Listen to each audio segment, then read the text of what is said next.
I'm going to show you how to use recipes. So let's say dinner. I'm going to add dinner and use a recipe. So you're going to go create a recipe.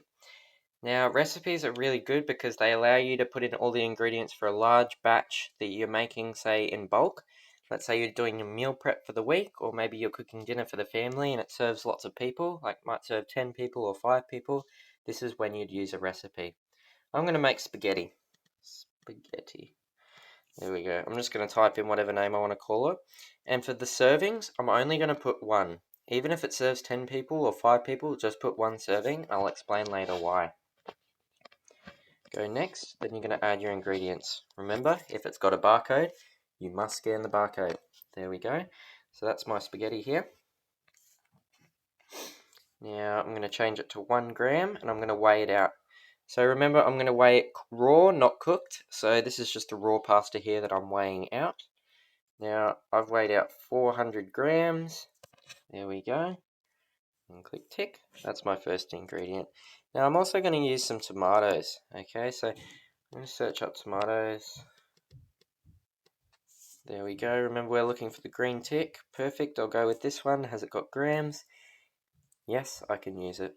Okay, I had about 4 tomatoes, so that was around 400 grams. I weighed it out and it was exactly 400 grams. There we go. Now, obviously, you would have more ingredients in your recipe, so you'd add every single ingredient that you have. But I'm just going to do this to save time. And that's all my ingredients. So click next. So there's one, yep, and press save.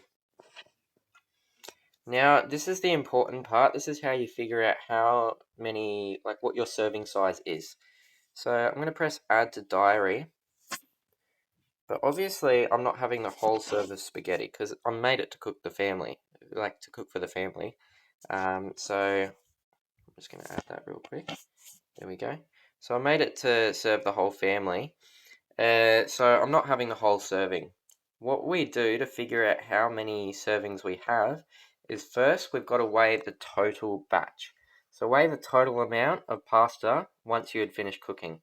So when I weighed it just then, it was 1 kilo, so 1,000 grams.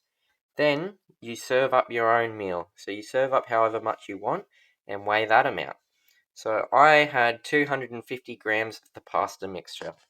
So what you do, type in your calculator, 250 divided by 1,000, and that gives 0.25. And that's how many servings that I had. And you see here that the calories drops to the amount that I had in my bowl. Okay, so it's a pretty simple formula. You just divide the amount of grams that your own serving is by the amount of grams that the total serving is.